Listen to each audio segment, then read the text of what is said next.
Okay, question 30. The scatter plot below shows the amount of electric energy generated in millions of megawatt hours by nuclear sources over a 10-year period. Right, of the following equation, which best models the data in the scatter plot? Okay, so this is a scatter plot, and we're trying to figure out an equation to represent the line of best fit. Okay, but for this one, if you look at the dots here, right? So it's not a linear model, is more like a quadratic model, because you can see based on the distribution of all the dots, the best graph that we can draw will be like a parabola, right?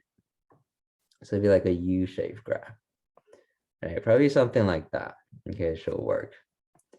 Okay, so this will be the line of best fit. Yeah, because if you draw a straight line, it doesn't fit very nicely, right? So we can kind of tell from the shape of this, should be a parabola. And then look at the answer choices, we all have like x squared, right? So that confirms that, right? So this should be a quadratic, okay?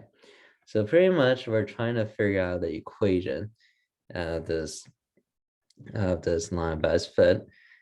If you look at the answer, we have all these decimals, right? So it's really hard to, we don't have the exact data point, right? So we can't just plug in and do like a regression. So, and that would take a long time to do as well. So they're not expecting us to calculate all these numbers, okay? So, and we don't have, we're not expecting to do that as well. So for this type of question, we had to go through the answer choices and eliminate the wrong answers, right? Look for the key characteristics and eliminate wrong answers, right? Do the process of elimination. Okay, so what we can begin with is this.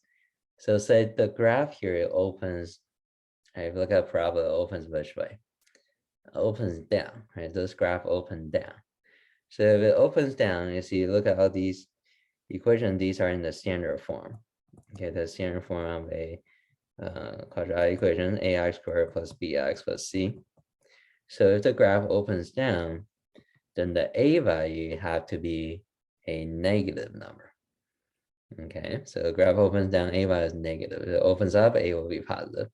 So just from this here, right, by seeing the graph open down, so a had to be a negative number.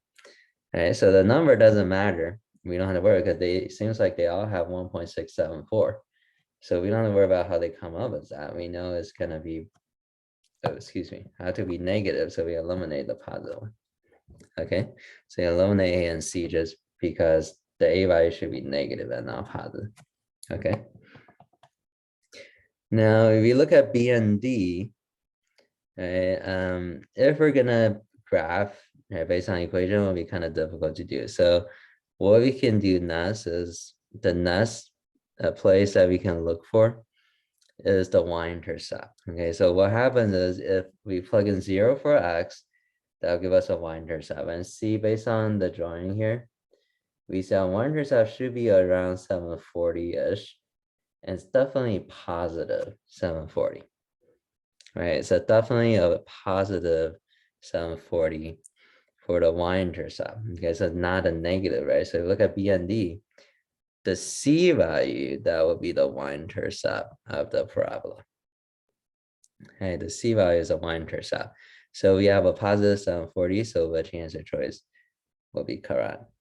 Have to be D, right? Because answer B have a negative 745. Negative 745 will be way down here. Okay, so it's not even close, right? Have to be positive 745.73. Okay, so then we don't even have to worry about the middle, how they come up with that. We know have to be D.